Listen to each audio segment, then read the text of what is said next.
like me. 1, 2, 1, 2. Yo, I remember when I was young, black wasn't the cool thing to be. But once I reached high school, it seemed like every culture wanted to be like me.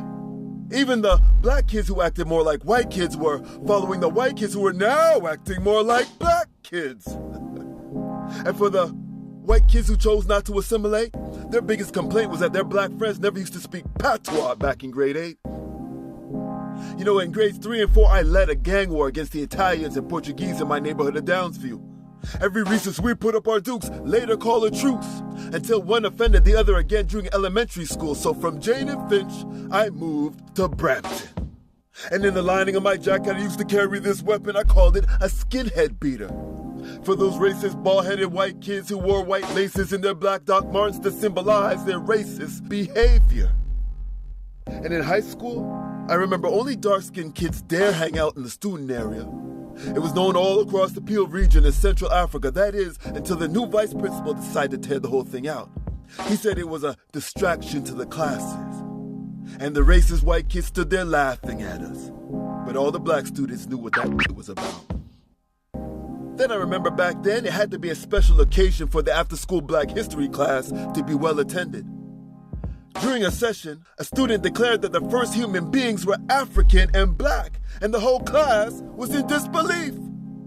That is, until it was confirmed by our white teach. You know, my mind goes back to my first time being stopped by the beast. Cops clutching their guns. You know, cops were clutching their guns saying me and my 12-year-old friends fit the description of midnight thieves. They had me saying, the police. Yo, I remember moving into a new house and the one next door was still under construction. When the workers left for the evening, some of the neighborhood white kids started messing with the machines.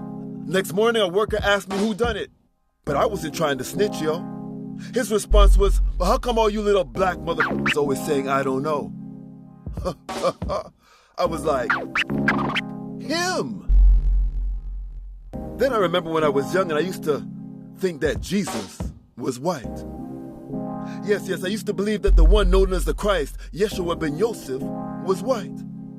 Well, brethren, I've since deprogrammed and reprogrammed my mind, but sometimes I still struggle to get the picture right.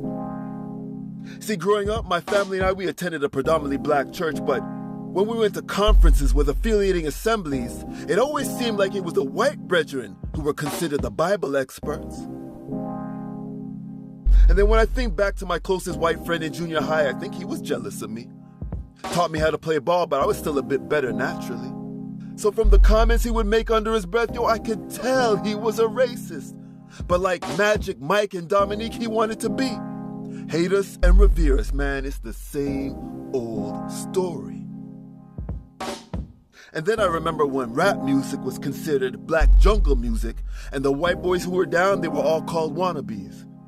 I remember telling a teacher I was going to visit my parents' home in the Caribbean, and his assumption was that Jamaica was the only island in the West Indies. I was like, Kim too. 1, 2, 1, 2. I won't even go as far as to count to 3 before I finish recollecting. This goes out to anyone who might have any memories of being black, like me.